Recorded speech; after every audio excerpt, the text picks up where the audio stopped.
parenting as comedians is, just completely unique to our own situation, because Jim and I are actually really different comedians. I know that sounds really weird because we write together. And a lot of times, especially like with all the stand-up, that's all his point of view.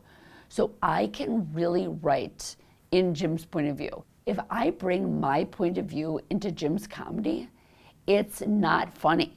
Like, I'm funny as Jim, but in Jim's point of view, in Jim's show, I can make observations within his point of view. Like, here is something that you would say in this situation that would be really funny.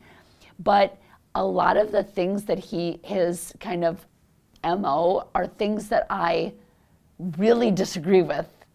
Like, I disagree with a lot of his funniness, even though I know it's funny.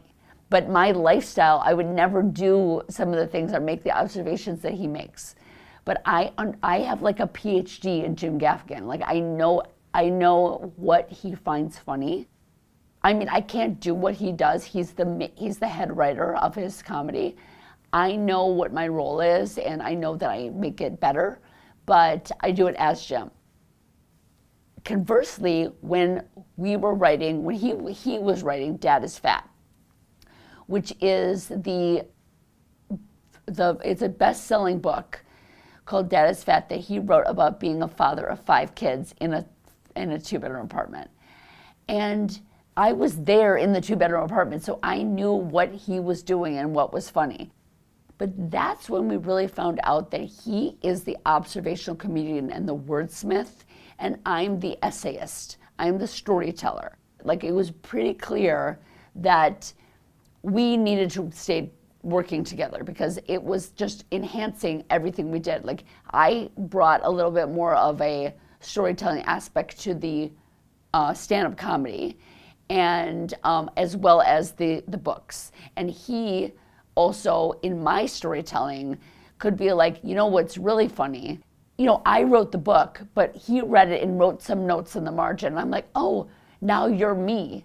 But you're doing the wordsmithing and I'm doing the storytelling, rather than you doing the wordsmithing and I'm coming in at the end of the storytelling. And I think that our collaboration became very, very clear when we wrote the Jim Gaffigan show, because now it was Jim as a character, Jeannie as a character, and all these other crazy characters, and the kids as characters. We also have a very different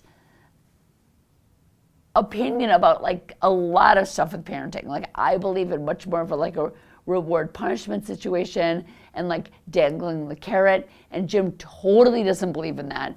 And he believes in like, just get rid of all the iPads. That's the punishment.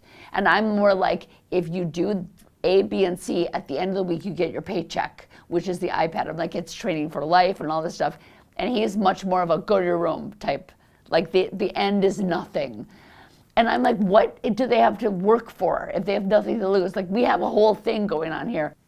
But it also turns into like a very, a comic conversation. Like, it's a very comical conversation because we can't, or else it's just going to spiral into, we have to find something that we both can grab onto. So we compromise through comedy.